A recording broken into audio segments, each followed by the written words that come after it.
On va voir d'autres types d'équations. Donc, comment résoudre l'équation du type ax plus b égale à cx plus d. Exemple.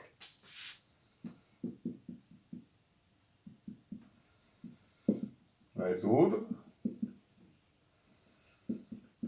l'équation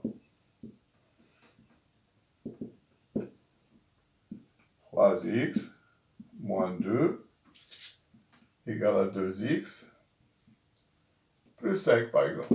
D'accord? Voilà. Alors, pour résoudre une équation où l'inconnu se trouve dans les deux membres, donc on peut appliquer la première règle et la deuxième règle. Donc là, il faut regrouper les termes inconnus ensemble et les termes connus ensemble. D'accord? Alors là, qu'est-ce qu'il faut faire? Alors, pour regrouper les x dans un seul membre, donc ce 2x ici doit disparaître de ce premier membre. Qu'est-ce qu'il faut faire pour le faire disparaître du premier membre?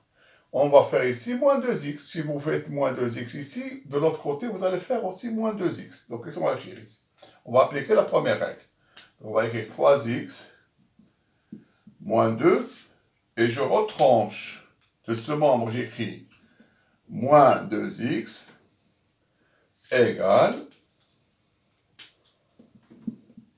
2x plus 5, et de l'autre côté, je fais moins 2x. D'accord? Pour éliminer le 2x de ce membre, et comme ça, j'aurai les x dans un seul membre ici. D'accord? Alors ici, je simplifie. Donc j'écris ici, c'est 3x moins 2x moins 2 égale. Ici, 2x moins 2x sont opposés. D'accord? Qu'est-ce qu'il reste? Il reste le 5. D'accord?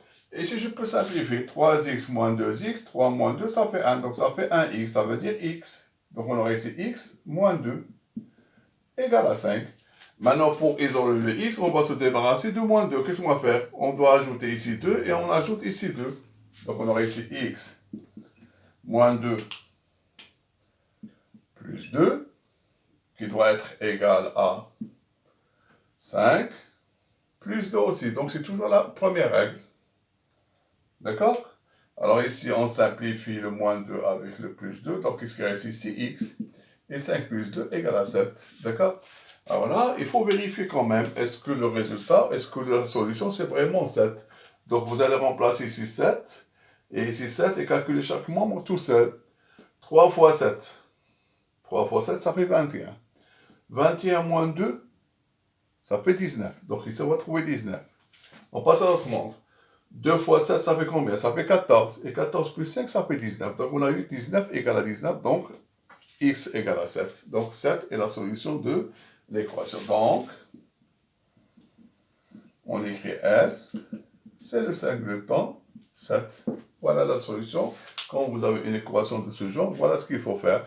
Regrouper les x ensemble et les termes constants ensemble. Voilà.